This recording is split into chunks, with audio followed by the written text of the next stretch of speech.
കേരളത്തിൽ പണിമുടക്ക് എന്ന പേരിൽ നിർബന്ധിച്ച് കടകൾ അടപ്പിക്കുകയും വാഹനങ്ങൾ തടയുകയും ഒക്കെ ചെയ്യുമ്പോൾ നമ്മുടെ തൊട്ട് അയൽപക്കമായ തമിഴ്നാട്ടിൽ പണിമുടക്കിനോട് തന്നെ പൂർണ്ണമായി മുഖം തിരിച്ചിരിക്കുകയാണ് ജനങ്ങൾ. DMKയും CPMും കോൺഗ്രസും ഒരുമിച്ച് ഭരിക്കുന്ന നാട്ടിൽ കടകമ്പോളങ്ങൾ എല്ലാം തുറന്നു പ്രവർത്തിച്ചു.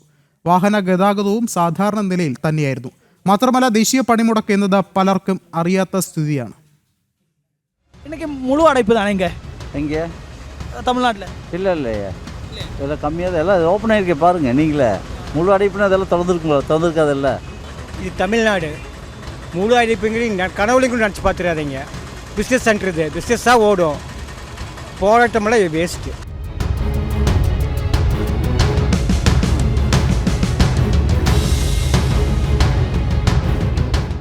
തമിഴ്നാട്ടിലെ ജനങ്ങളുടെ പ്രതികരണങ്ങൾ ഇങ്ങനെയാണ്. ദേശീയ പണിമുടക്കാണ് എന്ന് പോലും പലർക്കും അറിയാത്ത അവസ്ഥ. DMK ഉൾപ്പെടുന്ന ഇന്ത്യ മുന്നണി നടത്തുന്ന പണിമുടക്കായിട്ട് പോലും തമിഴ് ജനത പൂർണ്ണമായും മുഖം തിരിച്ച അവസ്ഥയാണ്. രാവിലെ മുതൽ തന്നെ കടകമ്പോളങ്ങളെല്ലാം തുറന്നു പ്രവർത്തിക്കുന്നുണ്ട്. സർക്കാർ ബസ്സുകൾ ഉൾപ്പെടെ നിരത്തുകളിൽ ഇറങ്ങി. ഓട്ടോറിക്ഷ ടാക്സികളും പതിവ് പോലെ സർവീസ് നടത്തി. CPMന് കുറച്ചെങ്കിലും സ്വാധീനമുള്ള കോയമ്പത്തൂരിൽ ഉൾപ്പെടെ സ്ഥിതി ഇത്തരത്തിലാണ്.